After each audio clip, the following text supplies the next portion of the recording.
Il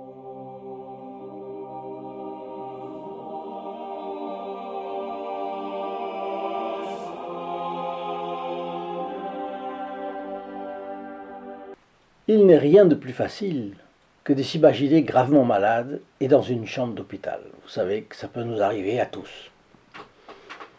Vous avez de l'inquiétude, de l'angoisse. Que faites-vous? Vous priez le Padre Pio, bien entendu.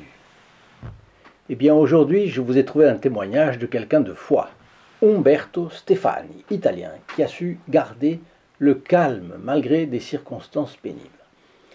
Dans quelques secondes, pour vous, un malade qui avait passé toute la nuit avec le Padre Pio. Cher ami fidèle du Padre Pio, bonjour, mon nom est Jean Goyard et vous assistez au programme Sur les pas du Padre Pio.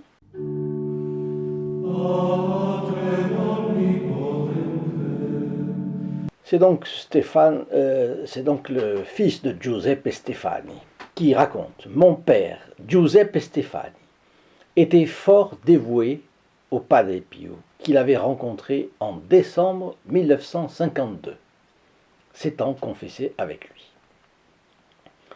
En janvier 1961, donc un an et des poussières après, il a été hospitalisé à la clinique Casa di Cura Santa Zita, dans la ville de Lucca, où malheureusement lui a été diagnostiquée une maladie incurable qui ne lui laissait, pour ainsi dire, aucun espoir.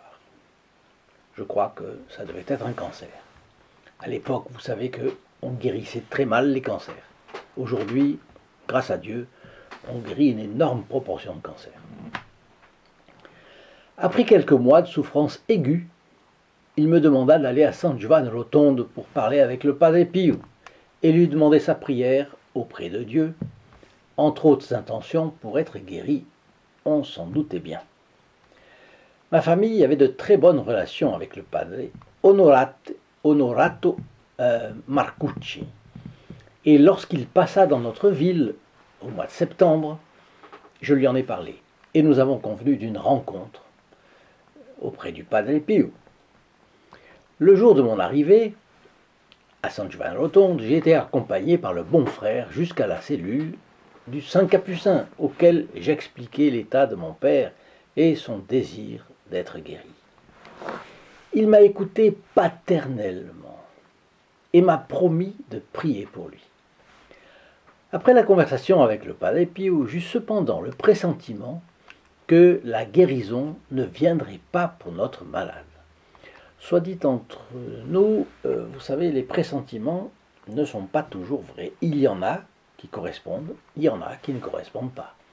Il y a des personnes qui ont des dons comme ça de sentir, mais ce n'est jamais infaillible, jamais.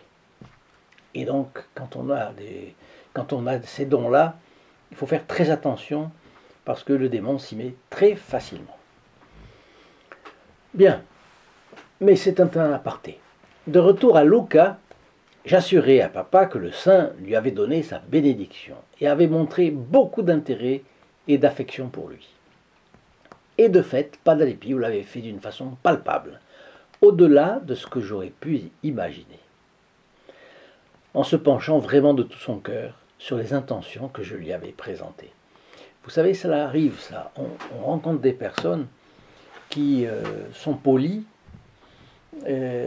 ne se penchent pas vraiment sur la question, mais ont une politesse de forme, n'est-ce pas? Le cœur n'accompagne pas. Et pourtant, là, on voit que le Padre Pio, accompagné du cœur, c'était pas un homme de pierre, c'était un cœur de chair, comme notre Seigneur Jésus-Christ. Pensez au message du Sacré-Cœur à Sainte Marguerite Marie à la coque. Alors, j'en profite pour faire une parenthèse, pour vous rappeler que vous êtes le fantassin avancé de notre apostolat aux périphéries des fidèles du Padre Pio. Oui, vous qui m'écoutez. Vous êtes seul capable de me piloter auprès de toutes sortes de personnes, comme notre bon Capucin en a rencontré dans sa vie. Maintenant, il sait encore mieux où les trouver, et comment encore mieux les aborder. Mais il a besoin de votre bonne volonté, que vous acceptiez d'être le trait d'union entre lui et les âmes. C'est un avantage. Si on est trait d'union entre le Padre Pio et ne serait-ce qu'une âme, on se rappelle la parole de l'Évangile, celui qui sauve l'âme de son frère sauve sa propre âme. Bon, donc c'est à vous de partager ces vidéos et avec zèle. Bien, le temps passa, je reprends le témoignage, le temps passa et le 20 septembre 1961 arriva. Ce fut la veille de sa mort. Ah, on apprend qu'il va mourir, donc. Le matin du 21, ma mère se rendit à la clinique très tôt.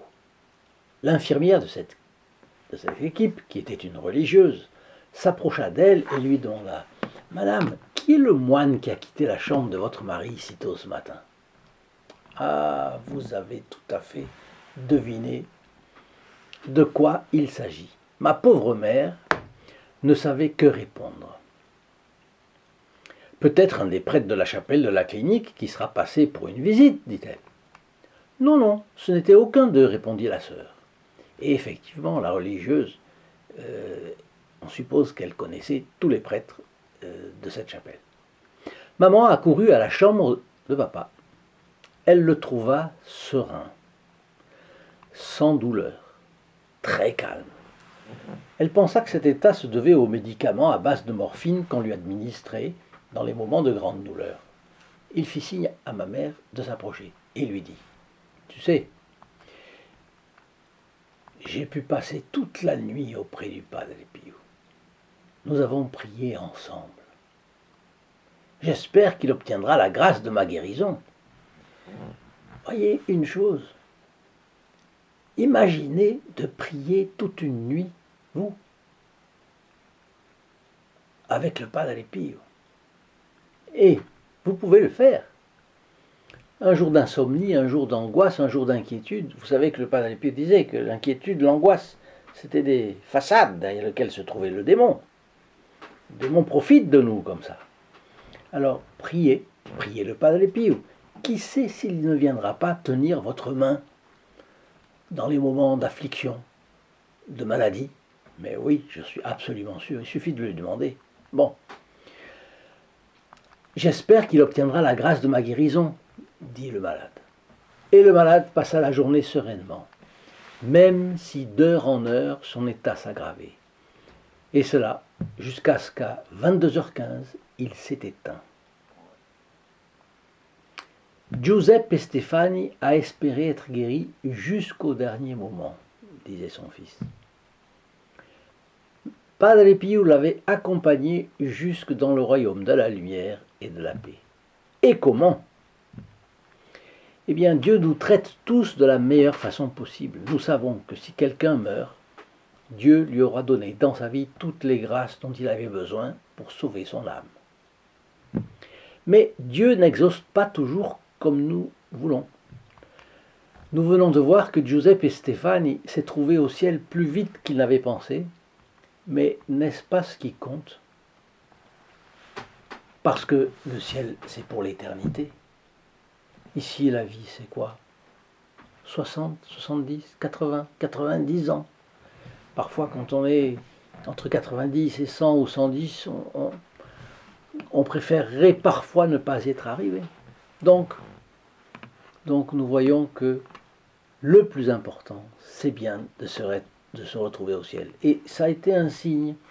Il a confessé, donné l'absolution, etc. à notre Giuseppe Stefani. Et en plus, il l'a apaisé. Et en plus, il lui a enlevé ses souffrances. Vous vous rendez compte? Donc la visite du Padre Pio avait été vraiment excellente.